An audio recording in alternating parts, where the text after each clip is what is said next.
All right, my friend who helped me bid on my microscope at the LumiLEDs auction bought a bunch of stuff at the auction. He wanted a particular piece of equipment, and he bought a lot, which was about a dozen different things. And this was one of them. So this used to be at LumiLEDs.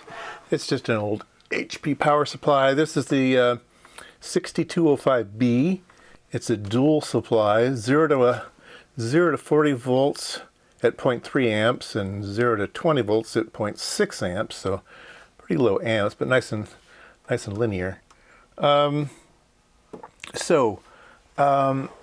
had some writing on the front that said bad power cord or bad switch or something, like the AC wasn't working. So I put a you can see that it's got this big giant transformer right in the middle. I like the way that they balance these things. They put the transformer right in the middle of the instrument. And the AC comes in right here. And so I put a meter over the AC and I turned it on and I got 120 volts. So obviously the power cord was working and the front panel switch was working. They always go a little flaky, but it's no different than any other one I've ever had. And so it was getting voltage, but there was nothing on the output. The output's just like 0.8 volts and minus 0.3 volts. I mean, it's a dual supply, right? Yeah, it's not working at all. So I thought, okay, well, I got this little capacitor tester, and I ran around and found a bunch of dead capacitors. So there's these little bitty capacitors here, and they were dead, and one of these four was dead, so definitely needs new capacitors. Now, when I first opened the thing up, oh, it was dusty. Woohoo! It was dusty. And so I took it over to the compressed air and blew it all out, and it's much better now. So I say we make some changes to some capacitors and see if that brings it back to life. That'd be a fun little project. I'm looking for a project. So I think we need to scour around and figure out what all are the different capacitors. I don't think there's that many, actually. Schematics are online, so I've got those. The schematics are kind of funny. They're not complete. They only give one half of the instrument, right? It's a dual supply, and each supply is completely the same, so it only gives one half of the schematic. So, you know, Q18, right, or Q1, let's see, Q1A, Q1B. Yeah, what about the other side? You don't know what Qs those are. I guess you have to guess, right? Anyway, we should be able to figure it out, but we should be able to get the capacitors, right? So, a bunch of electrolytics, 100 volt, 500, oh, that's a ceramic. That was fine. 85 volts. Yeah, so about a bunch of 100 volt capacitors. I'll have to look in my bins and see if I have all I need already. But yeah, I say we start digging into it. Show the flip side here. Circuit board's nice and clean. Nothing's been heating up. There's no dark marks on the board, so that's a good thing. A bunch of tape and residue and stuff on it, but otherwise, date codes, I think it's in the 70s, late 70s. Yeah, this capacitor is 1973. So, yeah, definitely past its prime. So, yeah, let's take some things apart. All right, I took these little... they're 1 microfarad at 50 volts, and ESR is reading 60 ohms. 60 ohms on that one, and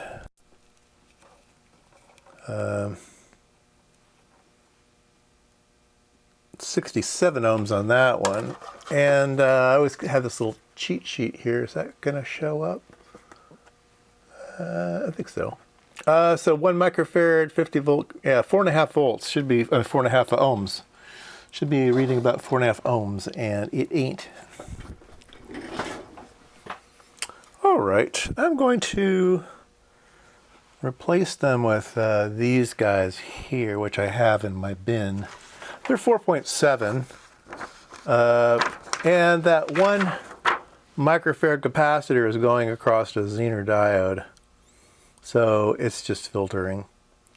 So 4.7 will be even better. It's not axial, but it will fit. There's lots of room in this instrument, so yeah, let's put those in.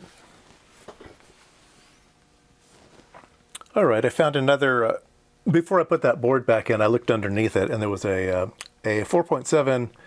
This time it really was a 4.7 on the board, and it's measuring 2.5 ohms. So obviously this guy is very good. But since I have him out, I'll just put another one in there. All right, these are the next guys to come out. These are 100 microfarads. These are the 19. If you can read that, can you read that? 1973. Yes, indeed. Let's put them on the meter here.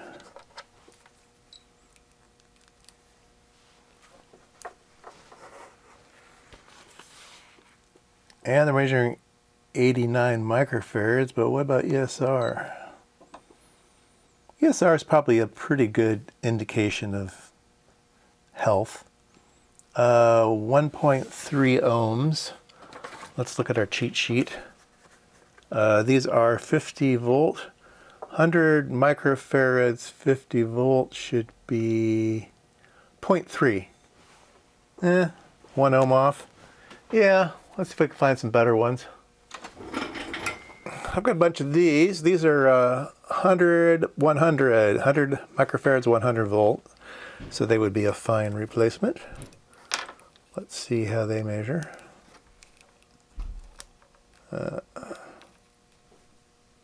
ESR measures 0.17. Yes, much better.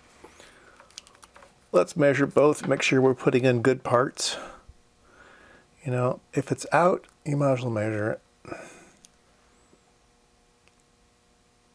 Yep, 0.1. Okay, put these in.